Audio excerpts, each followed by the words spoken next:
Hi అండి. ఈరోజైతే మామిడికాయ పచ్చడి అయితే పెడుతున్నాను. అల్లం పచ్చడి పెడుతున్నాను. అయితే ఇవైతే 2 కేజీలు ఉంటాయి. అయితే ఇవి చిన్న చిన్న ముక్కలుగా కట్ చేయించాము. మేమైతే ఇలా కట్ చేయించాము. కట్ చేసిన తర్వాత ఇవి కొంచెం నీరుగా అనిపిస్తుంటే కొంచెం ప్యాన్ కింద ఆరబెట్టడానికైతే ఒక క్లాత్ వేసి ఇలానైతే మేమైతే ఆరబెడుతున్నాము. ఒక హాఫ్ అన్ అవర్ అయితే ప్యాన్ కిందనైతే పెట్టుకోవాలి. ఇవైతే ఆరిపోతాయి వాటర్ లేకుండా. అయితే ప్రస్తుతానికైతే ఇప్పుడు స్టవ్ వెలిగించి ఒక గిన్నె పెట్టేసుకొని 4 స్పూన్ల జీలకర్ర వేయించుకోవాలి. దోరగా వేయించుకోవాలి. ఇవి దోరగా వేయించుకున్నాక పక్కన పెట్టేసుకున్న తర్వాత ఇప్పుడు మెంతులు 3 స్పూన్లు అయితే వేసేసుకున్నాము. ఇవి కూడా దోరగా వేయించుకొని ఆ జీలకర్రలోనే వేసేసుకోవాలి. ఇలా వేసేసుకొని ఇవి చల్లారబెట్టుకోవాలి. పక్కన పెట్టేసుకున్న తర్వాత ఇప్పుడు పోపుకైతే రెడీ చేసుకోవాలి. అయితే పోపుకైతే కొంచెం ఆయిల్ అయితే పోసేసుకున్నాము. 1/2 కేజీ పోసుకున్న తర్వాత ఇవైతే గుప్పడన్ని ఎండుమిర్చి అండి. ఇవి జీలకర్ర ఏమో ఒక 3 స్పూన్లు, ఇవి ఆవాలు అయితే ఒక 3 స్పూన్లు.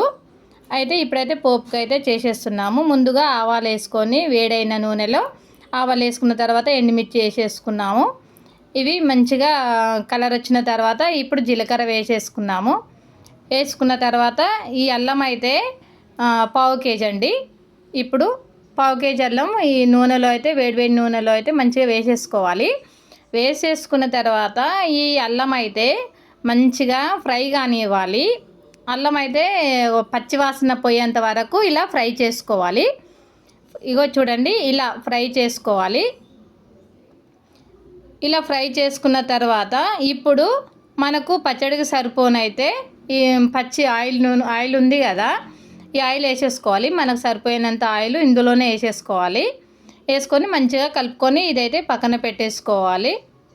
పక్క పెట్టేసుకున్న తర్వాత ఇప్పుడు పచ్చడికైతే ఇక కారం అయితే వేసేసుకున్నాము. ఇదైతే ఒక 300 గ్రాముల కారం వేసేసుకున్నాము మేమైతే. 1/2 కేజీకి ఎక్కువ వేసేసుకున్న తర్వాత ఇప్పుడు తగినంత సాల్ట్ వేసుకోవాలి. ఆల్రెడీ ఇందులో కొంచెం సాల్ట్ వేసుకున్నాము ముందుగానే, ఇప్పుడు కొంచెమే వేసేసుకున్నాము. సాల్ట్ వేసుకున్న తర్వాత జీలకర్ర మెంతుల పొడి అయితే ఇక మిక్సీ పట్టేసుకున్నామండి. ఇది ఈ పొడి మొత్తం దీంట్లో వేసేసుకోవాలి. తర్వాత వెల్లుల్లి రెబ్బలు ఇట్లా పొట్టు తీసుకొని ఒక 20 గల్లా ఇందులో వేసేసుకోవాలి. ఇందులో వేసేసుకొని మంచిగా కలుపుకోవాలి. ఈ మిశ్రమాన్ని అయితే ఇలా మంచిగా కలుపుకున్న తర్వాత ఇందాక పోపు చేసుకున్న ఆయిల్ ఉంది కదా, ఇప్పుడు కారంలో వేసేసుకోవాలి. వేసుకున్న తర్వాత ఇప్పుడు మంచిగా కలుపుకోవాలి. అల్లము అయితే కొంచెం అసలు పచ్చిగా అస్సలు ఉండొద్దు. మంచిగా ఫ్రై చేసుకున్నాం కాబట్టి చూడండి ఇది మొత్తం ఎట్లా ఉందో మంచిగా సరిపోయింది. మాకైతే ఆయిల్ సరిపోయింది. ఇప్పుడు ఆరబెట్టుకున్న అది మామిడికాయ ముక్కలు ఉన్నాయి కదా, మంచిగా ఆరిపోయినాయి అండి వాటర్ లేకుండా.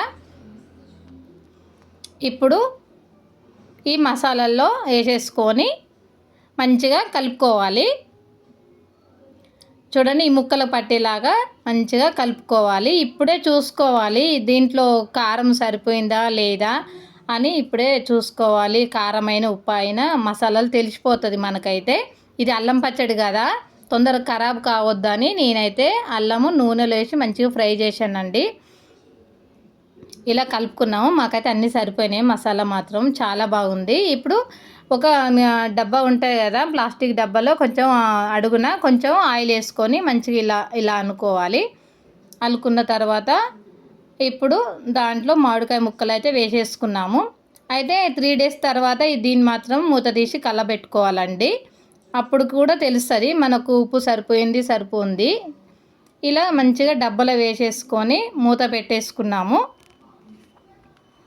ఇలా మూత పెట్టేసుకొని పక్క పెట్టుకున్న తర్వాత అదే బేషన్లో కొంచెం వేడి అన్నం వేసుకొని మంచిగా టేస్ట్ అన్నంలో ఎట్లా ఉంటుందని చూసుకోవాలి కదా, అందుకని వేసేసుకున్నాము. చాలా బాగుందండి. మాకైతే అన్నంలో సూపర్ టేస్టీ ఉంది. నేను మా ఆయన అయితే కొంచెం అయితే తిన్నాము.